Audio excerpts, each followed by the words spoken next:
صفحہ نمبر 278 حصہ گرامر رموز و اوقاف حجاج بن یوسف کے عہد میں قرآن مجید میں اعراب اور اوقاف کی علامتیں لگائی گئیں تاکہ قرآن مجید سمجھنے میں آسانی ہو۔ رموز و اوقاف کی ابتدا مسلمان علماء نے کی اور پھر یورپ نے اس میں معمولی تبدیلیاں لا کر اسے اپنایا۔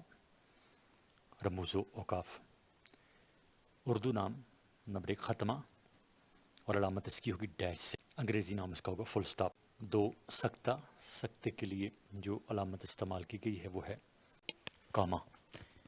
نمبر 3 وقفہ، وقفے کے لیے جو رموز و اوقاف میں چیز استعمال ہوتی ہے وہ ہوتا ہے سیمی کولن، یعنی ایک اوپر کاما اور اس کے نیچے نقطہ۔ نمبر 4 رابطہ، اس میں استعمال ہوں گے علامت کے طور پر 2 نقطے، وہ ایک اوپر اور ایک نیچے، اور اس کو کہتے ہیں کولن۔ نمبر 5 تفصیلہ، تفصیلہ میں 2 نقطے اور ان کے آگے ایک ڈیش، تو اس کو ہم کہیں گے کولن اینڈ ڈیش۔ نمبر 6 سوالیہ، سوالیہ میں کوشچن مارک ہوگا۔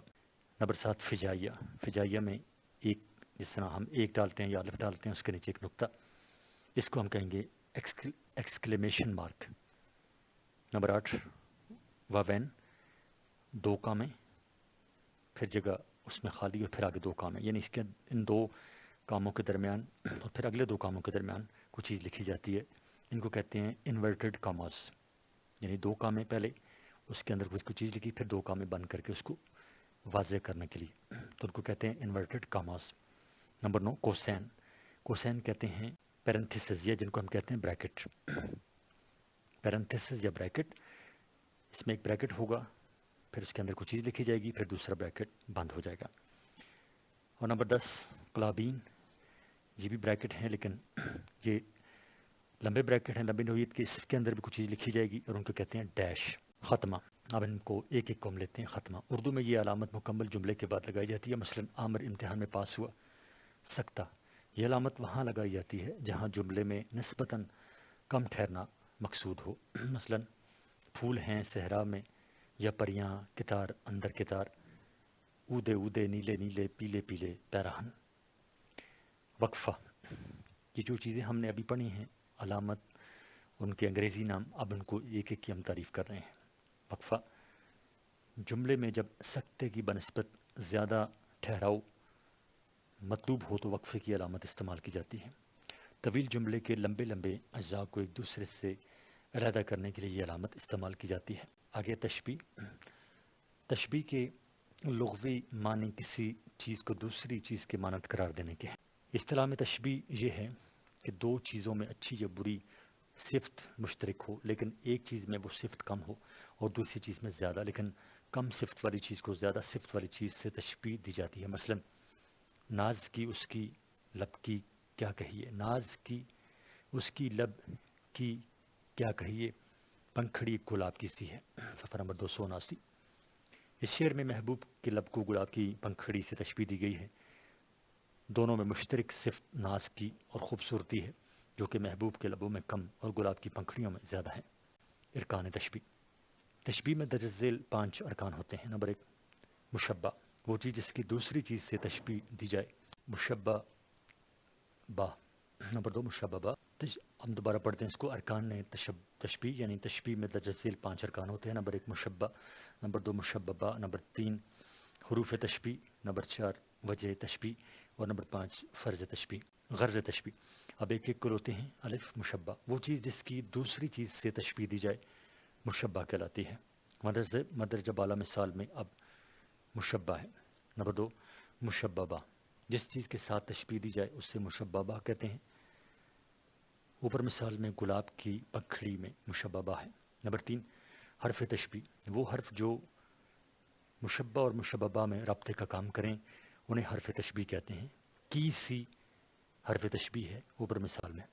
نمبر 4 وجہ تشبیہ، مشبہ اور مشبہ با میں موجود صفت وجہ تشبیہ کہلاتی ہے اور وہ ہے ناز کی۔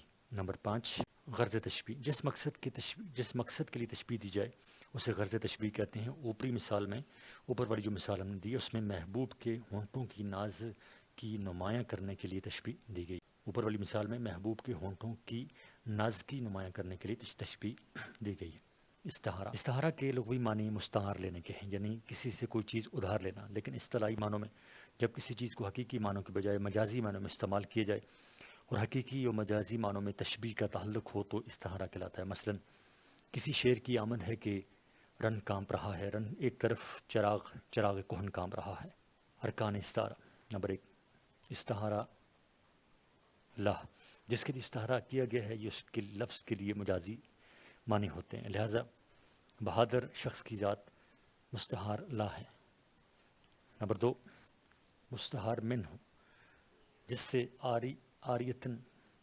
آریت طلب کی جائے، یہ اس لفظ کے حقیقی معنی ہوتے ہیں۔ دی گئی مثال میں شعر مستعار من ہو۔ صفحہ نمبر 280۔ لفظ سے مستعار: وہ لفظ جو استعارہ کے طور پر استعمال کیا جائے لفظ مستعار کہلاتا ہے۔ مندرجہ بالا مثال میں شعر لفظ مستعار ہے۔ وجہ استعارہ: وہ صفت مشترک جو طرفین استعارہ میں پائی جائے۔ مندرجہ بالا مثال میں بہادری وجہ جامع ہے۔ مرکب توصیفی: صفت اور موصوف کے مجموعے کو مرکب توصیفی کہتے ہیں۔ اردو میں صفت پہلے اور موصوف بعد میں آتا ہے، جیسے سرسبز کھیت، بدصورت عورت، وجیح لڑکا، طاقتور گھوڑا۔ عربی اور فارسی میں موصوف پہلے اور صفت بعد میں آتا ہے۔ مسجد زرار، آب سرد، جبار عنید۔ مرکب عطفی: وہ مرکب جو حرف عطف کے ملانے سے بنے مرکب عطفی کہلاتا ہے۔ اس سے مراد جملہ جو حرف عطف پہلے آئے معطوف الیہ کہلاتا ہے، اور بعد کے اسم یا جملے کو معطوف کہتے ہیں۔ پھر واو اور کر حروف عطف ہیں، مثلا کلیم اور ظاہردار بیگ، لیل و نہار۔ کردار پھر جملے کا مفہوم دیتے ہیں۔ نمبر 1، بارش ہوئی پھر ندی میں طغیانی آئی۔ 2، تم یہ ناممکن کام کر کے دکھاؤ۔ مرکب اضافی: الفاظ کے درمیان تعلق اور نسبت پیدا کرنا اضافت کہلاتا ہے۔ جس لفظ کی طرف نسبت کی جائے اسے مضاف الیہ کہتے ہیں، اور جس لفظ کا تعلق ظاہر کیا جائے اسے مضاف کہتے ہیں۔ جب مضاف اور مضاف الیہ ملے تو اس مرکب کو مرکب اضافی کہتے ہیں۔ اردو کے مرکب اضافی میں مضاف الیہ پہلے اور مضاف بعد میں آتا ہے، اور علامت اضافت کا کے کی درمیان میں آتا ہے۔ مثلا نمبر 1، جمیل کا پنکھا، مجاہد کی تلوار، ہوش کے ناخن اور سائمہ کا آئینہ۔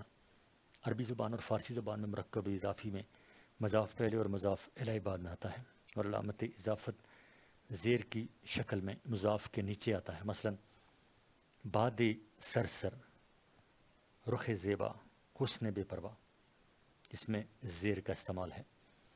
فارسی میں مضاف اگر ہے یا واو پر ختم ہو تو پھر علامت اور اضافت زیر کی جگہ حمزہ آتا ہے، جیسے جائے نماز، ہفتہ رفتہ، سوئے دشت، کوئے حبیب۔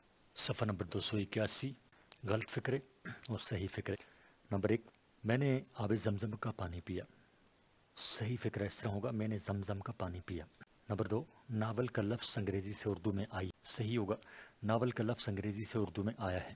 3، ہر انسان کا ماحول اور طبیعت الگ الگ ہوتا ہے۔ صحیح فکرہ ہوگا، ہر انسان کا ماحول اور طبیعت الگ الگ ہوتی ہے۔ جب میں نمبر بولوں گا نمبر 3 نمبر 4 تو وہ غلط فکرہ ہوگا، اور جو اس کا دوسرا آگے جواب ہوگا وہ صحیح جملہ ہوگا۔ نمبر 4، اسلم ایک متوسط درمیانی گھرانے سے تعلق رکھتا ہے۔ اسلم ایک متوسط گھرانے سے تعلق رکھتا ہے۔ 5، نذیر احمد عربی اور فارسی کے بہت بڑے عالم تھے۔ صحیح ہوگا، نذیر احمد عربی اور فارسی کے بہت بڑے عالم تھے۔ 6، کلیم اپنے پچھلے گناہوں پر اشک ندامت کے آنسو بہاتا ہے۔ صحیح ہوگا، کلیم اپنے پچھلے گناہوں پر اشک ندامت بہاتا ہے۔ 7، تمہارا مزاج ہمیشہ کا تیز ہے۔ صحیح ہوگا، تمہارا مزاج سدا کا تیز ہے۔ 8، جمیل میرے ساتھ ایک کلاس میں پڑھتا ہے۔ صحیح ہوگا فکرہ، جمیل میرا ہم جماعت ہے۔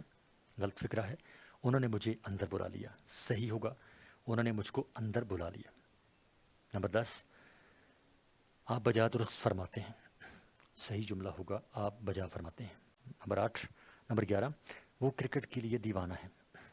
صحیح جملہ ہوگا، صحیح فکرہ ہوگا، وہ کرکٹ کے پیچھے دیوانہ۔ 12، اس نے مجھے گالی سنائی۔ صحیح فکرہ ہوگا، اس نے مجھے گالی دی۔ نمبر 13، تم کو سمجھانا بے فائدہ ہے۔ صحیح فکرہ ہوگا، تم کو سمجھانا بے سود ہے۔ 14، میں نے سر کے بال کاٹے۔ صحیح فکرہ ہوگا، میں نے سر کے بال منڈوا دیے۔ 15 وہ کچھ مہینے ہمارے ہاں قیام پذیر رہا، صحیح فکرہ ہوگا وہ چند مہینے ہمارے ہاں قیام پذیر رہا۔ 16 نماز کا وقت جا رہا ہے، صحیح فکرہ ہوگا نماز کا وقت نکلا جا رہا ہے۔ 17 اس کے دل میں نور ایمان کی روشنی نہیں ہے، صحیح فکرہ ہوگا اس کے دل میں ایمان کی روشنی نہیں ہے۔ 18 اسلم کو فکر معاش کا غم کھایا جا رہا ہے، صحیح فکرہ ہوگا اسلم کو فکر معاش کھایا جا رہا ہے۔ 19 عام الحزن کا سال حضور صلی اللہ علیہ وسلم پر بھاری رہا، صحیح فکرہ ہوگا عام الحزن حضور صلی اللہ علیہ وسلم پر بھاری رہا۔ 20 حوض کوثر کے تالاب کا مالک حضور صلی اللہ علیہ وسلم ہوں گے، صحیح فکرہ ہوگا حوض کوثر کے مالک حضور صلی اللہ علیہ وسلم ہوں گے۔ 21 پادری صاحب کے پاس کتابوں کا مجموعہ تھا، تو صحیح فکرہ ہوگا پادری صاحب کے پاس کتابوں کا ذخیرہ تھا۔ صفحہ نمبر 282۔ 22 یوم نجات کے دن ہم خوش تھے، صحیح فکرہ نجات کے دن ہم خوش۔ 23 قرآن میں کوہ طور کی پہاڑی کا ذکر ہے، صحیح ہوگا قرآن میں کوہ طور کا ذکر ہے۔ 24 اردو ادب میں 5 عناصر خمسہ مشہور ہیں، صحیح فکرہ ہوگا اردو ادب میں عناصر خمسہ مشہور ہیں۔ 25 سر منواتے ہی بارش ہوئی، صحیح فکرہ ہوگا سر منواتے ہی اولے پڑے۔ 26 یوم مزدور یکم مئی کے دن منایا جاتا ہے، صحیح فکرہ ہوگا یوم مزدور یکم مئی کو منایا جاتا ہے۔ 27 وضو کے ساتھ نماز پڑھو، صحیح فکرہ ہوگا باوضو نماز پڑھو۔ 28 خاک شفا کی مٹی عراق سے آتی ہے، صحیح فکرہ ہوگا خاک شفا عراق سے آتی ہے۔ 29 اس کمرے میں تالا ڈال دو، صحیح فکرہ اس کمرے میں تالا لگا دو۔ 30 دروازے کی چٹخنی لگا دو، صحیح دروازے کی چٹخنی چڑھا دو۔ غلط گھر کے سارے چراغ مار دو، صحیح گھر کے سارے چراغ بجھا دو۔ 32 نمبر غلط فکرہ ہے لوڈ شیڈنگ سے جینا آفت ہوا، صحیح ہوگا فکرہ لوڈ شیڈنگ سے جینا عذاب ہوا۔ 33 تم بالکل بز اخفش کی بکری ہو، صحیح ہوگا تم بالکل اخفش کی بکری ہو۔ 34 شاعر لفظوں سے تصویر لکھتا ہے، صحیح فکرہ ہوگا شاعر لفظوں سے تصویر کھینچتا ہے۔ 35 نظم در حقیقت میں اچھی تھی، صحیح ہوگا فکرہ نظم حقیقت میں اچھی تھی۔ 36 یہ آج کل کے حکام میں اثر کی قباحت ہے، صحیح فکرہ ہوگا یہ حکام میں اثر کی قباحت ہے۔ 37 فی الحقیقت میں وہ میرا دوست ہے، صحیح فکرہ ہوگا فی الحقیقت وہ میرا دوست ہے۔ 38 یہ اس کی خب سے طبیعت کی برائی تھی، صحیح فکرہ ہوگا یہ اس کی طبیعت کی برائی تھی۔ 39 اسے اردو زبان نہیں آتا، صحیح فکرہ ہوگا اسے اردو زبان نہیں آتی۔ 40 اس کا چادر میلا ہے، صحیح ہوگا اس کی چادر میلی ہے۔ 41 اس نے وہاں جانا، میں نے وہاں جانا ہے، صحیح فکرہ ہوگا مجھے وہاں جانا ہے۔ 42 اب آپ کو تردد کس بات کی ہے، صحیح فکرہ ہوگا آپ کو تردد کس بات کا ہے۔ 43 رات آئی تو یہ جانا کہ قیامت آیا، صحیح فکرہ ہوگا رات آئی تو یہ جانا کہ قیامت آئی۔ 44 دن تو خیر بری بھلی طرح گزر گئی، صحیح فکرہ ہوگا دن تو خیر بری طرح گزر گیا۔ صفحہ نمبر 283 غلط فکرہ نمبر 45 وہ میری بڑی بہن ہے، صحیح فکرہ ہوگا وہ میری بڑی بہن ہیں۔ 46 مجھ سے میکدہ چھوڑا گیا، صحیح ہوگا مجھ سے میکدہ چھوٹا۔ 47 اپنے تہیں کو بادشاہ سمجھنا جنون ہے، صحیح فکرہ ہوگا اپنے تہیں بادشاہ سمجھنا جنون ہے۔ 48 انور کو دیکھو حمیدہ کا کلمہ پڑھتی ہے، صحیح فکرہ ہوگا انور کو دیکھو حمیدہ کا کلمہ پڑھتا ہے۔ 49 بے شک دنیا میں نیک لوگ کم ہیں، صحیح فکرہ ہوگا بے شک دنیا میں نیک لوگ کم ہیں، کم ہے نہیں ہوگا بلکہ کم ہیں جمع۔ 50 فکرہ نمبر 50 آپ بھی کیا آدمی ہے، صحیح فکرہ ہوگا آپ بھی کیا آدمی ہیں۔ 51 لڑو ماں سے روٹھا خدا سے، صحیح فکرہ ہوگا لڑو ماں سے روٹھو خدا سے۔ 52 تم نے یہ کمرہ اندر دیکھا ہے، صحیح فکرہ ہوگا تم نے یہ کمرہ اندر سے دیکھا ہے۔ فکرہ نمبر 53 منافق حضور صلی اللہ علیہ وسلم کا وارث اور جانشین نہیں ہے، صحیح فکرہ ہوگا منافق حضور صلی اللہ علیہ وسلم کا وارث اور جانشین نہیں ہیں۔ 54 ٹریفک جام تھا اس وجہ سے دیر ہوا، صحیح فکرہ ہوگا ٹریفک جام تھی اس وجہ سے دیر ہوئی۔ 55 اس ویران مسجد میں ابابیلوں کی کثرت ہیں. صحیح فکرہ ہوگا اس ویران مسجد میں ابابیلوں کی کثرت ہے. 56 آپ مطلق بالکل پرواہ نہ کریں. صحیح فکرہ ہوگا آپ مطلق پرواہ نہ کریں. 57 دیو اشتہا کو قابو کرنا اہمیت کا کام ہے. صحیح فکرہ ہوگا دیو اشتہا کو قبول کرنا بڑی ہمت کا کام ہے. فکرہ نمبر 58 غریب کے گھر میں 2 دن سے آگ نہیں سلگا. صحیح فکرہ ہوگا غریب کے گھر میں 2 دن سے آگ نہیں سلگی. 59 وہ دری اور تکیہ کہاں ہے. صحیح فکرہ ہوگا وہ دری اور تکیہ کہاں ہے. فکرہ نمبر 60 توبہ ربڑ ہے اور گناہ پنسل کا تحریر. صحیح فکرہ ہوگا توبہ ربڑ ہے اور گناہ پنسل کی تحریر. فکرہ نمبر 61 آسمان سے گرا کھمبے میں اٹکا. صحیح فکرہ ہوگا آسمان سے گرا کھجور میں اٹکا. فکرہ نمبر 62 حلوائی کی دکان پر دادی کا فاتحہ. صحیح فکرہ ہوگا حلوائی کی دکان پر دادی جی کا فاتحہ. 63 ہاتھی کے دانت کھانے کے اور چبانے کے اور. صحیح فکرہ ہوگا ہاتھی کے دانت کھانے کے اور دکھانے کے اور. 64 ایک تو کریلا دوسرا دیوار چڑھا. صحیح فکرہ ہوگا ایک تو کریلا دوسرا نیم چڑھا. 65 بڑے میاں تو بڑے میاں منجلے میاں سبحان اللہ. صحیح فکرہ ہوگا چھوٹے میاں تو چھوٹے میاں بڑے میاں سبحان اللہ. 66 خدا گنجے کو بال نہ دے. صحیح فکر ہوگا خدا گنجے کو ناخن نہ دے. 67 تم آئے ہمارے گھر میں خدا کی برکت. صحیح فکر ہوگا تم آئے ہمارے گھر میں خدا کی قدرت. 68 رزق خدا تنگ نیست پائے سانگ نیست. صحیح فکر ہوگا ملک کے خدا تنگ نیست پائے گدا لنگ نیست. 69 ہر کلام موقع دہر. صحیح فکرہ ہے ہر سخن موقع دہر. صفحہ نمبر 284. فکر نمبر 70 گھر کا بابا آدم بدل گیا. صحیح فکر ہوگا گھر کا بابا آدم بدل گیا. گھر کا بابا آدم بدل گیا. 71 ہر فرعون رامیز. صحیح فکر ہوگا ہر فرعون راموسا. 72 سورت ببین سیرت میرس. صحیح فکر ہوگا سورت ببین حالت ماپرس. 73 رند عالم سوز با مصلحت چاربت اور آگے سوالیہ نشان. صحیح جو فکرہ ہوگا رند عالم سوز با مصلحت چہکار آگے سوالیہ نشان.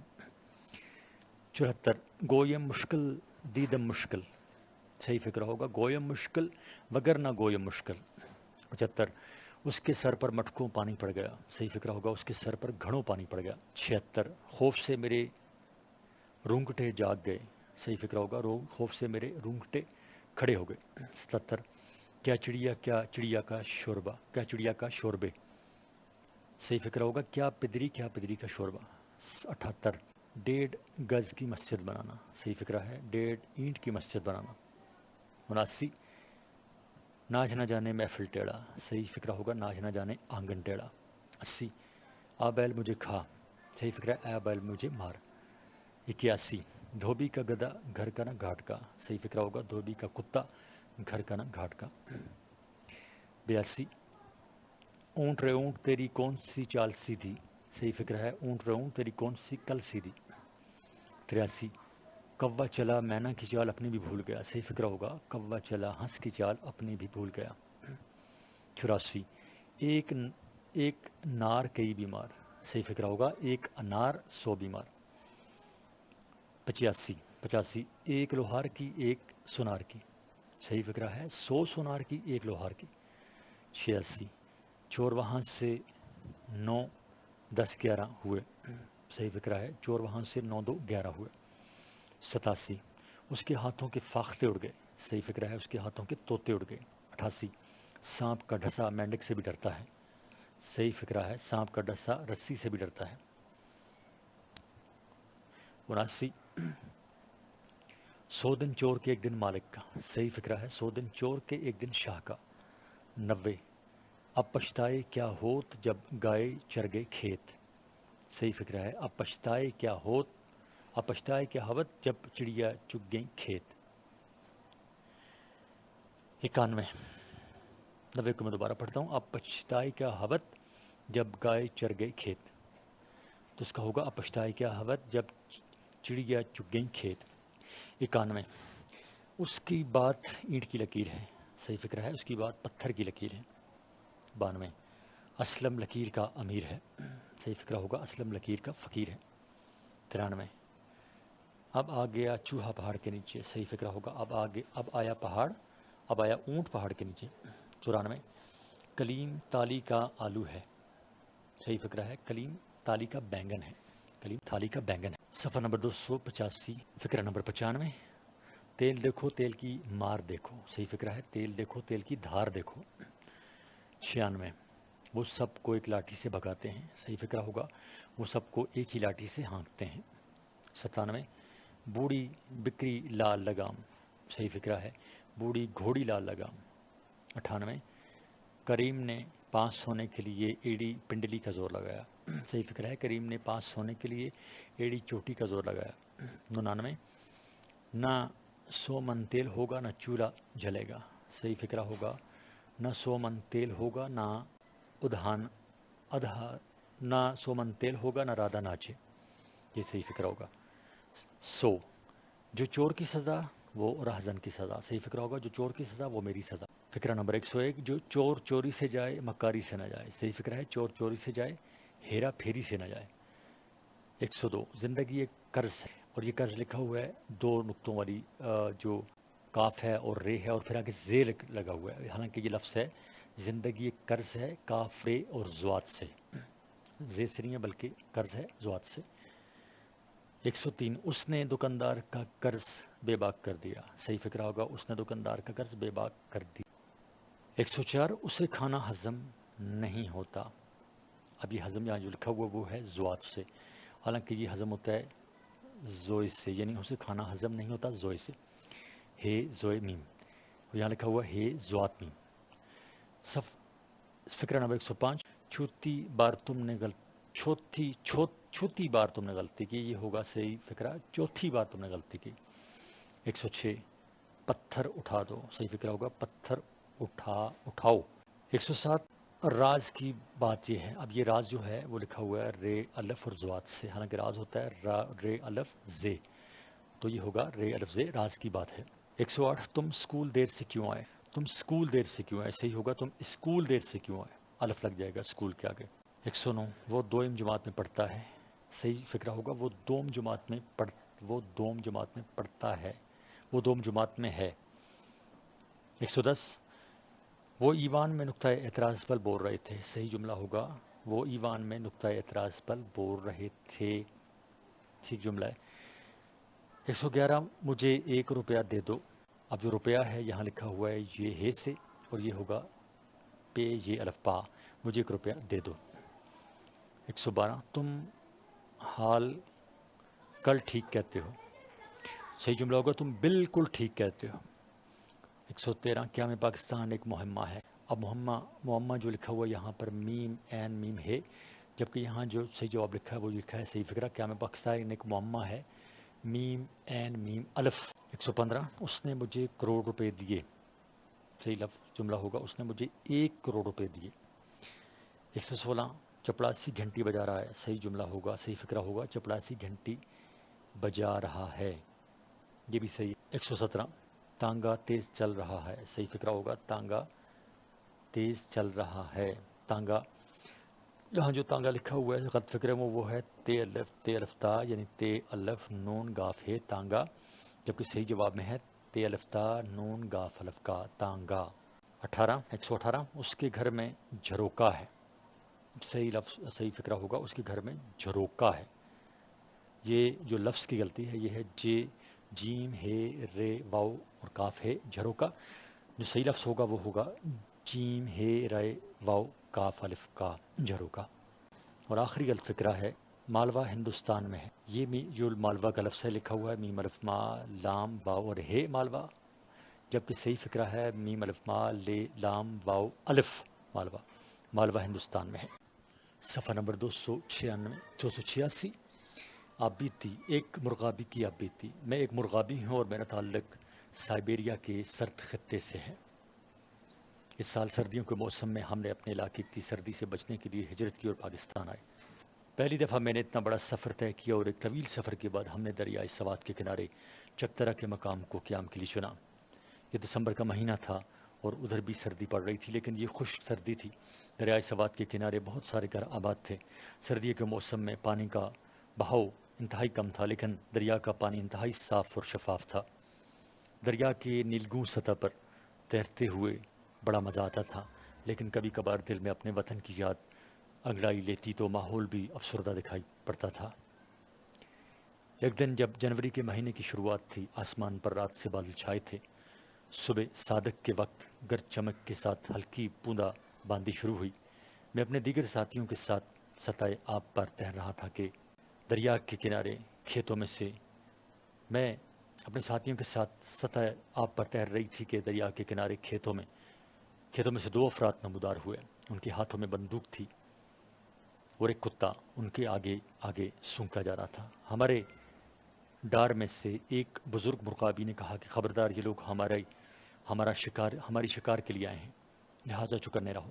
اچانک وہ دونوں بندوق والے غائب ہو گئے۔ ہم تھوڑی دیر کے لیے انہیں نہ پا کر ان سے غافل ہوئے اور صاف و شفاف پانی میں تیرنے کا مزہ لیتے رہے۔ کبھی کبھی ہم پانی میں ڈبکی بھی لگا لیتے۔ اچانک بارش تیز ہو گئی اور ماحول مزید مزہ دینے لگا۔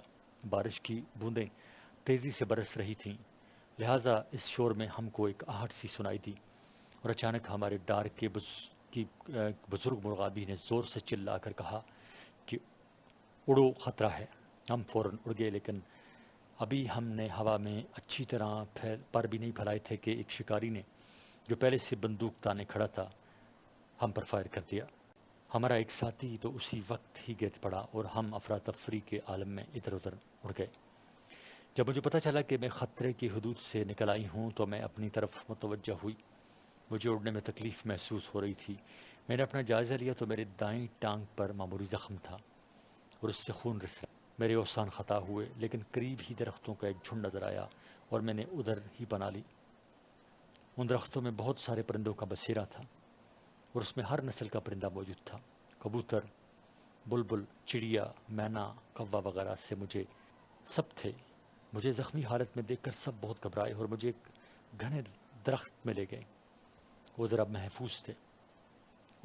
ہم محفوظ تھے۔ سارے پرندے دن رات میری تیمارداری میں لگے رہے۔ ہفتہ 2 ہفتہ میں ان کے بیچ میں رہی۔ مجھے ان کے بیچ کوئی اجنبیت محسوس نہ ہوئی اور ان پرندوں کا بھی مجھ سے انس پیدا ہونا فطری امر تھا۔ میں ان پرندوں کے ساتھ اڑتی تھی، ان کے ساتھ کھیتوں سے دانہ چنتی تھی اور انہی کے درختوں میں ان کے ساتھ رہتی تھی۔ سارے پرندے ہر رات اکٹھے ہو کر میرا دل بہلانے کے لیے کہانیاں سناتے تھے۔ میں بھی ان کو سائبیریا کے موسم کی عجیب و غریب داستانیں سناتی، جو پرندے کافی دلچسپی اور حیرانگی سے سنتے تھے۔ صفحہ نمبر 287۔ آخر کار مارچ کا مہینہ شروع ہوا اور میرے جانے کا وقت قریب آیا۔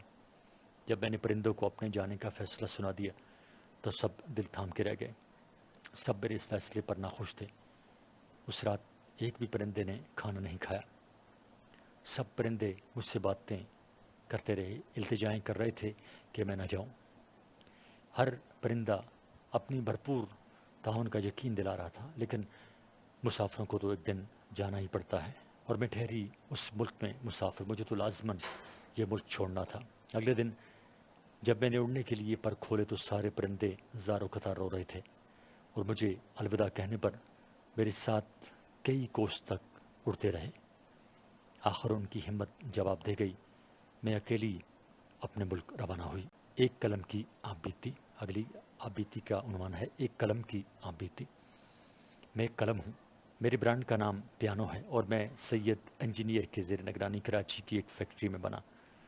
فیکٹری میں موجود چھوٹے لڑکے اور لڑکیوں نے مجھے اور میرے بہت سارے ساتھیوں کو پیکٹ میں بند کر کے گودام میں رکھ دیا۔ دوسرے دن فیکٹری کی گاڑی آئی اور ہم کو گودام سے اٹھایا اور سیدھے ہم کو مارکیٹ لے آئے۔ یہ اسٹیشنری کی بہت بڑی مارکیٹ تھی، یہاں روزانہ لاکھوں روپے کا کام ہوتا تھا۔ ہم کئی دن تک اس مارکیٹ میں پڑے رہے۔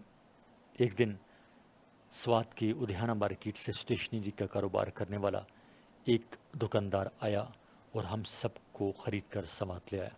سوات میں ہم اس کی دکان میں بہت تنگ الماری میں پڑے رہے۔ یہ ایک چھوٹی سی دکان تھی اور اس میں گنجائش سے زیادہ سامان رکھا گیا تھا۔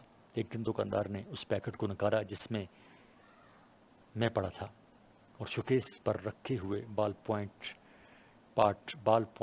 پاٹ میں مجھے دیگر ساتھیوں سمیت ڈال دیا۔ ہم کئی دن تک اس پاٹ میں، یعنی اس برتن میں، وہ جو پین رکھنے کا ہوتا ہے، اس میں پڑے رہے۔ ایک دن ایک سفید ریش شخص دکان میں آ نکلا اور آتے ہی مجھے اٹھایا۔ شوکیس میں پڑے سفید کاغذ پر اس نے میری مدد سے اپنا نام لکھا، اور جب انہیں تسلی ہوئی کہ میری صحت ٹھیک ہے تو اس نے دکاندار کو میری قیمت ادا کر دی اور مجھے سامنے جیب میں اٹکا کر رکھ دیا۔ اب میں روزانہ اس کی جیب میں اٹکا رہتا تھا۔ رات کو وہ اپنے مطالعے کی میز کے ساتھ کرسی لگا کر بیٹھ جاتا تھا اور مجھے نکال کر وہ اپنی ڈائری میں میری مدد سے اپنے تمام دن کی رودات لکھتا تھا۔ اس کی کہانی بڑی دلچسپ ہوتی تھی۔ جب وہ کپڑے تبدیل کرتا تھا تو مجھے بھی بٹوے کے ساتھ جیب سے نکلنا پڑتا تھا اور دوسری جیب میں بٹوے کے ساتھ منتقل ہونا پڑتا تھا۔ میرا اور بٹوے کا ساتھ اب مستقل ہو گیا تھا۔ میں نے کئی دن تک اپنے مالک کا بھرپور ساتھ دیا، لیکن میرا مالک مجھ سے بہت زیادہ کام لیتا تھا اور میرے جسم کا خون جو سیاہی کی شکل میں موجود تھا وہ خون ختم ہونے لگا۔ صفحہ نمبر 288۔ آخری دنوں میں میری رفتار میں عجیب سی تیزی پیدا ہوئی۔ میں اپنی رفتار کو دیکھ کر خود بھی حیران تھا۔ میرا مالک بھی میری یہ کارکردگی دیکھ کر مجھ سے بہت خوش تھا۔ اس کی لکھائی کا کام روانی اور صفائی کے ساتھ جاری رہتا تھا۔ اس کا کام روانی اور صفائی کے ساتھ جاری رہتا تھا، اور پھر وہی ہوا جس کا ڈر تھا۔ ایک رات جب میرے مالک نے مطالعے کی میز سے کرسی لگا دی اور اس پر بیٹھ کر اینک لگائی، اپنی ڈائری کھول کر جب اس نے لکھائی کی غرض سے میرا سر ہٹا دیا تو میں بمشکل 4-5 سطروں تک چل سکا۔ میرے مالک نے ایک ردی کاغذ پر میرے منہ کو زور زور سے رگڑا، لیکن کوئی خاطر خواہ نتیجہ نہیں نکلا۔ اس نے اپنا کام ادھورا چھوڑا اور مجھے میز پر رکھ کر سو گیا۔ میں بھی اپنی کارکردگی سے سخت خفا ہوا کہ آج پہلی بار میرا مالک بغیر کچھ لکھے سونے جا رہا ہے۔ ساری رات مجھے نیند نہیں آ رہی اور اپنی صحت کے بارے میں مجھے فکر لاگ رہی۔ اگلے دن میرے مالک نے مجھے اٹھایا اور مجھے اسی دکاندار کے پاس لے گیا۔ اس سے پوچھا کہ آیا اس قلم میں سیاہی ڈالی جا سکتی ہے؟ دکاندار نے نفی میں سر ہلایا اور میرا دل دھک سے رہ گیا۔ میرے مالک نے اسی وقت شوکیس پر پڑے بال پوائنٹ پاٹ سے ایک اور میرا ہم شکل بھائی خریدا اور مجھے قریبی پڑے ردی کی ٹوکری میں ڈال دیا۔ کل نفس ذائقۃ الموت۔ صفحہ نمبر 288 ہی جاری ہے۔ ایک گھوڑے کی اب بھی۔ میں ابلک نسل کا ایک گھوڑا ہوں اور میں عراق کے شہر کوک میں پیدا ہوا۔ میں نے جب جوانی کی دنیا میں قدم رکھا تو میں بہت طاقتور اور خوبصورت تھا۔ میرے بال بہت گہرے اور لمبے تھے، میری دمبی دراز تھی، میرے پیر انتہائی مضبوط تھے اور میں انتہائی برق رفتاری سے فاصلہ طے کرتا تھا۔ میرا مالک عراق کی فوج میں جرنیل تھا۔ وہ میری دیکھ بھال بہت اچھے طریقے سے کرتا تھا۔ ایک دن پاکستان سے ایک فوجی وفد عراق آیا تھا۔ میرے مالک نے اس وفد کے اعزاز میں عشائیہ کا اہتمام کیا تھا، لہٰذا وہ وفد میرے مالک کے ہاں رات کا کھانا کھانے کے لیے آئے اور رات بھی ادھر ہی گزاری۔ صبح میرے مالک نے اس وفد میں سے گھوڑوں کا شوق رکھنے والے ایک میجر کو ہماری استبل لائے۔ میجر کا نام وقاص تورانی تھا۔ وقاص تورانی مجھے پسند کرنے لگا۔ وہ میرے طاقتور جسم کی بے حد تعریفیں کر رہا تھا۔ میرا مالک سمجھ گیا کہ مہمان کو میرا گھوڑا پسند آ گیا ہے، لہٰذا اس نے مجھے مہمان کو تحفے میں دے دیا۔ وقاص تورانی نے بے حد شکریہ کے ساتھ مجھے قبول کیا اور مجھے عراق سے پاکستان لے آیا۔ میجر وقاص تورانی کا گھر حویلیہ میں تھا۔ اس نے مجھے اپنے گھر میں بنائے ہوئے استبل میں رکھا۔ میجر وقاص تورانی کا ایک سائز تھا جو گھوڑوں کی رکھوالی کرتا ہے، جس کا نام سجاد تھا، لیکن لوگ اس کو سجو چچا کہتے تھے۔ سجو بھاری بھرکم وجود کا مالک تھا اور استبل کے سارے جانوروں کے ساتھ بڑی رحمدلی سے پیش آتا تھا۔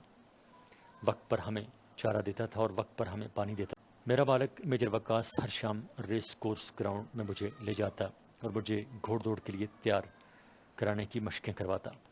میجر وقاص میری رفتار اور طاقت کو دیکھتا تو خوشی سے پھولے نہیں سماتا۔ آخرکار گھوڑ دوڑ کا مقابلہ قریب آیا۔ کراچی ریس کورس گراؤنڈ میں یہ مقابلہ منعقد ہونا تھا۔ صفحہ نمبر 289۔ میرا مالک مجھے میری طاقت اور رفتار کی وجہ سے 4x4 کہتا تھا اور ٹورنامنٹ میں بھی میرے اسی نام سے انٹری کرائی تھی مقابلے کے دوران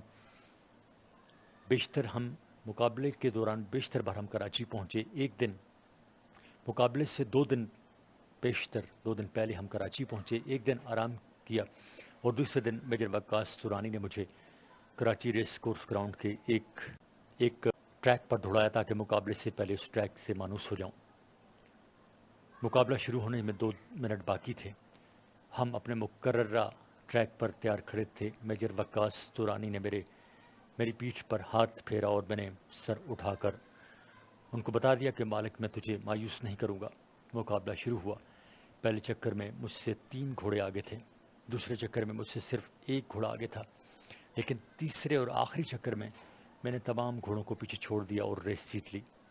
میرے مالک کو مقابلہ انتظامیہ کی طرف سے ٹرافی اور 1 لاکھ روپے نقد انعام ملا اور ہم خوشی کراچی سے حویلیاں لوٹائے. آتے ہی میرے مالک نے سجو چچا نے سے کہا کہ میرے شیر کو آج اتنا کھلاؤ پلاؤ کہ کیونکہ اس نے ہمارا نام روشن کیا ہے. اگلے دن میرے مالک نے جیت کی خوشی میں پارٹی کا اہتمام کیا تھا جس میں اس کے سارے دوست موجود تھے.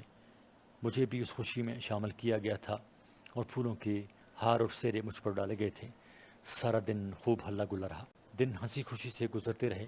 میں اپنے مالک کے ساتھ بہت خوش تھا. میں نے کئی مقابلوں میں اول، دوسری اور تیسری پوزیشنیں حاصل کی، لیکن آخرکار میری جوانی کے دن ختم ہوئے اور میں بڑھاپے کی طرف بڑھنے لگا. دوڑے ہارنے پر تو میرا مالک خاموش رہا، لیکن جب میں نے مسلسل تیسرے مقابلے میں بری شکست کھائی اور 15 گھوڑوں میں 11ویں نمبر پر آیا تو میرا مالک بہت دل برداشتہ ہوا. اس رات گھر پہنچ کر اس نے سجو چچا سے خسر پسر کی اور اگلے دن سجو چچا نے مجھے نزدیک ہی ایک گاؤں میں ایک کوچوان کے ہاتھوں بیچ دیا. اور تب سے بڑھاپے کے ساتھ ہی میری بدنصیبی کے دن بھی شروع ہوئے. کوچوان روزانہ مجھ سے تانگا کھنچواتے تھے اور بہت کم خوراک دیتے تھے. اب میری صحت جواب دے گئی ہے اور میں موت کے انتظار میں ہوں. واقعی جب تم کسی کے کام کے نہ رہو تو لوگوں کی دلچسپی تم میں نہیں رہے گی. اگلی آپ بیتی ہے ایک سائیکل کی آپ بیتی. میں ایک سائیکل ہوں. میں چین کے صوبے سنکیانگ میں سائیکل بنانے والے کارخانے میں تیار ہوئی. سنکیانگ چونکہ پاکستان کی سرحد سے ملحقہ صوبہ ہے، لہٰذا یہاں پاکستانی تاجر تجارت کے غرض سے آتے ہیں. میں فیکٹری کے گودام میں اپنے بے شمار ساتھیوں کے ساتھ پڑا تھا کہ ایک پاکستانی آیا اور مجھے میرے سینکڑوں ساتھیوں سمیت خرید کر پاکستان لے جانے لگا. ہم سنکیانگ سے ست بارڈر پر پہنچے. وہاں پر میرے تاجر کے دیگر سامان تجارت کے ساتھ ساتھ میرا اور میرے ساتھیوں کا بھی میری جانچ پڑتال ہوئی اور پھر ہم وہاں سے گلگت پہنچے. گلگت سے ہم براستہ بشام الپوری پہنچے اور وہاں سے ہم کو سوات لایا گیا. سوات میں چائنا مارکیٹ کے ایک دکاندار نے مجھے اور میرے 30 ساتھیوں کو خریدا اور ہم کو اگلے دن چائنا مارکیٹ اپنے دکان کے شوکیس میں سجا دیا. صفحہ نمبر 290. ایک ہفتہ بعد ایک شخص ہماری دکان میں داخل ہوا جس کے ساتھ اس کا 15 سالہ بیٹا نعمان بھی تھا. نعمان 8ویں جماعت میں اول آیا تھا اور اس کا والد وعدے کے مطابق اس کے لیے انعام میں سائیکل خرید رہا تھا. دکاندار نے نعمان کے والد کو مجھے اور میرے دیگر ساتھیوں سے ملایا. نعمان کے والد کی نظر کرم مجھ پر پڑی اور اس نے مجھے خرید لیا. نعمان کے والد نے قیمت ادا کر کے مجھے اپنی موٹر کار کے چھت پر باندھ لیا اور ہم ان کے گاؤں کی طرف روانہ ہوئے. نعمان کا گھر دریائے سوات کے کنارے ایک پرفضا مقام تھا. گاؤں کا نام ہزارہ تھا جو سوات سے چند کلومیٹر کے فاصلے پر تھا. گھر پہنچتے ہی نعمان نے مجھے چھت سے اتارا اور سیدھے باہر لے گیا. محلے کے بہت سارے لڑکے میرے گرد جمع ہو گئے. نعمان نے میرے ہینڈل تھامے تھے اور وہ کسی کو بھی مجھے ہاتھ لگانے نہیں دیتا تھا. بچے حسرت بری نگاہوں سے مجھے دیکھ رہے تھے اور ایک کی تمنا تھی کہ مجھے ذرا سا چھو لیں کہ میں کس طرح محسوس ہوتا ہوں. لیکن میرے مالک کی خفگی ان کی راہ میں رکاوٹ تھی اور کوئی بھی میرے مالک سے خفگی مول لینا نہیں چاہتا تھا کیونکہ اس وقت وہ محلے کے لڑکوں کا سردار تھا. میری بدولت کچھ دیر بعد نعمان مجھے گھر لے آیا اور میرے لیے جو جگہ اس نے مخصوص کی تھی ادھر مجھے کھڑا کیا. پہلی رات مجھے اپنے دوستوں سے بچھڑنے کا شدید غم تھا، لیکن آہستہ آہستہ میں نئے دوست نعمان کی دوستی میں اتنا ڈوب گیا کہ اپنے ساتھیوں کو بھول گیا۔ نعمان میری انتہائی دیکھ بھال کرتا تھا۔ ہر ہفتے وہ مجھے دریائے سوات پر لے جا کر میری صفائی کرتا، میرے ایک ایک پرزے سے گرد اور مٹی کو جھاڑتا تھا، پانی سے مجھے صاف کرتا۔ ایک دن نعمان کو محسوس ہوا کہ میں چلنے میں ذرا سست پڑ گیا ہوں، لہٰذا ایک پڑوسی کے مشورے پر مجھے سائیکل مکینک کے پاس لے گیا۔ ایک دن نعمان کو محسوس ہوا کہ میں چلنے میں ذرا سست پڑ گیا ہوں، لہٰذا ایک پڑوسی کے مشورے پر وہ مجھے سائیکل مکینک کے پاس لے گیا۔ اس عالم نے میرے کل پرزے کھول دیے اور میرے ایک ایک پرزے کو گریس سے صاف کیا اور دوبارہ میرے جسم کے حصے جوڑ دیے۔ نعمان جب مجھے واپس گھر لا رہا تھا تو میں بہت تیزی سے چل رہا تھا، اور اب نعمان کو بھی مجھے چلانے میں دقت محسوس نہیں ہو رہی تھی۔ نعمان روزانہ مجھے اسکول بھی لے جاتا تھا۔ چھٹی کے وقت انتہائی رش ہوتا تھا اور میں ڈھیر ساری گاڑیوں کے بیچ میں سے نکلتا تھا۔ میرا مالک بہت لاپرواہ ڈرائیور تھا، کئی بار ہم حادثے سے بال بال بچ گئے تھے، لیکن ایک دن ہماری جو شامت آئی کہ سامنے سے آنے والے ایک تیز رفتار موٹر نے ہم کو ٹکر ماری اور میں نعمان سمیت ایک گڑھے میں جا گرا۔ ہم دونوں کو ہوش نہیں رہا۔ موٹر والا رحم دل انسان تھا، اس نے مجھے مکینک سے ٹھیک کروایا اور نعمان کا علاج اسپتال سے کروا کر ہم دونوں کو گھر پہنچا دیا۔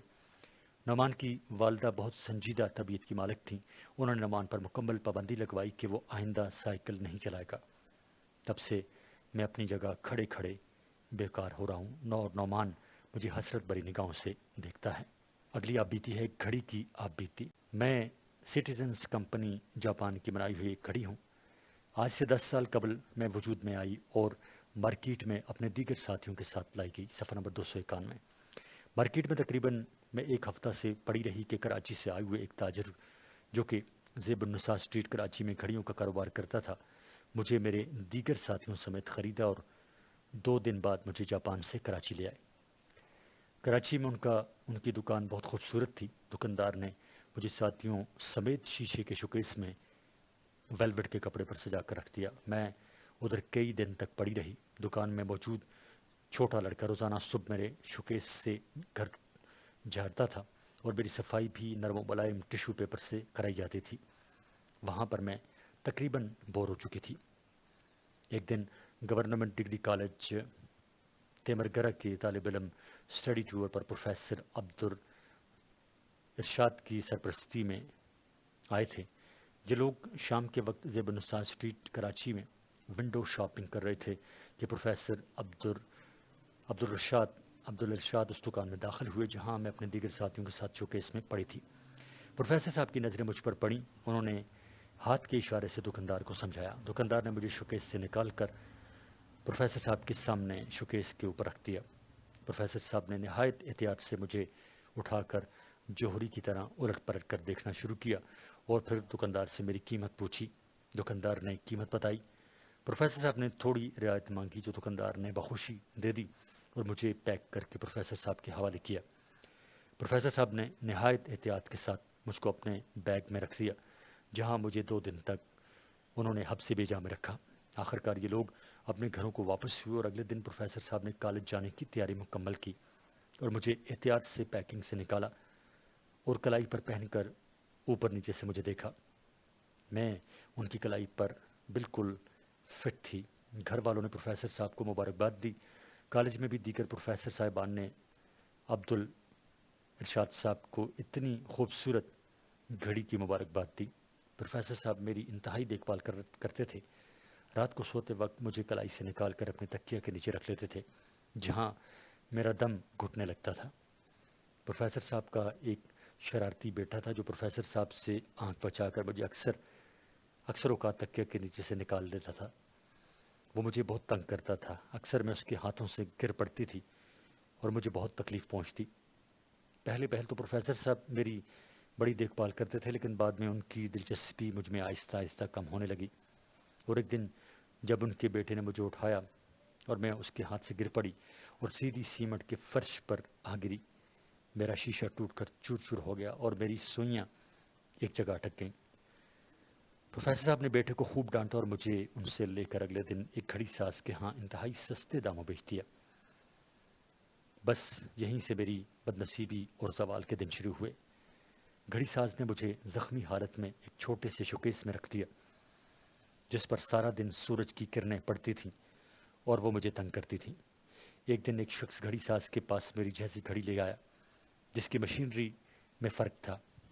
گھڑی ساز نے مجھ سے کچھ پرزے نکال کر اس میں ڈال دیے، صفحہ نمبر 292، اور میری آخری سانسیں اس گھڑی کو دیکھ کر اس کو زندہ کر دیا اور میرا خالی خول واپس شوکیس میں رکھ دیا۔ میں آج بھی اس شوکیس میں پڑی ہوں اور اس بات پر گواہی دے رہی ہوں کہ ثبات ایک تغیر کو ہے زمانے میں۔ صفحہ نمبر 292۔ ایک بکرے کی آپ بیتی۔ میں کوہستانی نسل کا ایک بکرا ہوں۔ میں نے دیر کوہستان کے ایک کسان کے ہاں جنم لیا۔ اس کا گھر پہاڑوں کے دامن میں واقع تھا۔ میں نے جب سے آنکھ کھولی تب سے میں اور میرے 10-15 ساتھی، ایک گائے اور 2 بھیڑیں ایک تنگ و تاریک کوٹری میں بندھے ہوئے تھے۔ چونکہ سردیاں تھیں اور برف باری ہو رہی تھی لہذا ہماری خوراک بہت کم مقدار میں ہم کو مل رہی تھی۔